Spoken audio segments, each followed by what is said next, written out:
संभाजीनगरात ठाकरेंच्या उमेदवाराची ऐनवेळी माघार. अधिकृत उमेदवार डोणगावकरांची माघार. पक्षानं दिला मवियाला आधार. गणेश लोखंडेंच्या गळ्यात मवियाच्या उमेदवारीची माळ.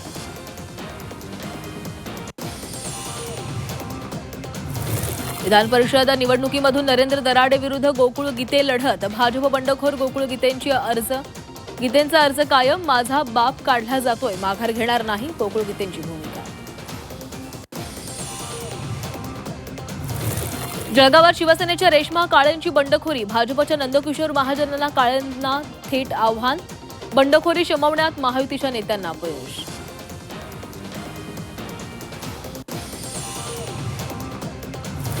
अहिल्यानगरमध्ये हाय व्होल्टेज ड्रामा. अपक्ष दत्तात्रय पानसरेंचा अर्ज शहाबाज सय्यद यांच्याकडून मागे.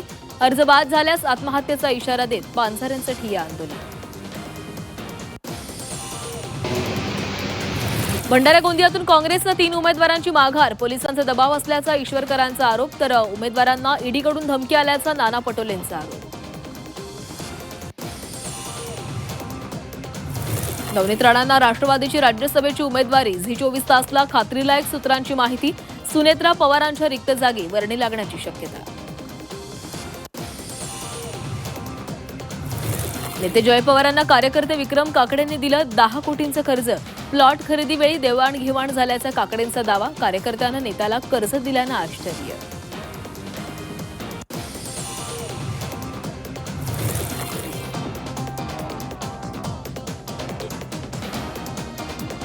कसिनोमधील व्हिडिओनंतर कोल्हापुरातील राजकीय वातावरण तापलं. ऋतुराज क्षीरसागर कसिनोमध्ये जुगार खेळत असल्याचा रविकिरण इंगवलेंचा दावा. ऋतुराज यांनी आरोप फेटाळले.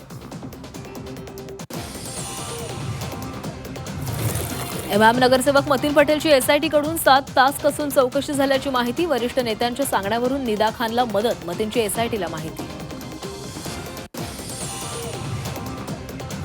पिंपरी चिंचवडमध्ये कर्नल सिंग विरखाच्या घरावर अखेर महापालिकेचा हातोडा. विरखाच्या घरीच सुरू होता विषारी दारूचा अड्डा. विषारी दारूमुळे अनेकांचा बळी. मावळच्या ग्रामीण भागात एसआयआर कामाला गती. बीएलओंकडून वाड्या वस्त्यांवर जाऊन नावांची पडताळणी. मतदार यादीतील त्रुटी दूर करण्यावर भर.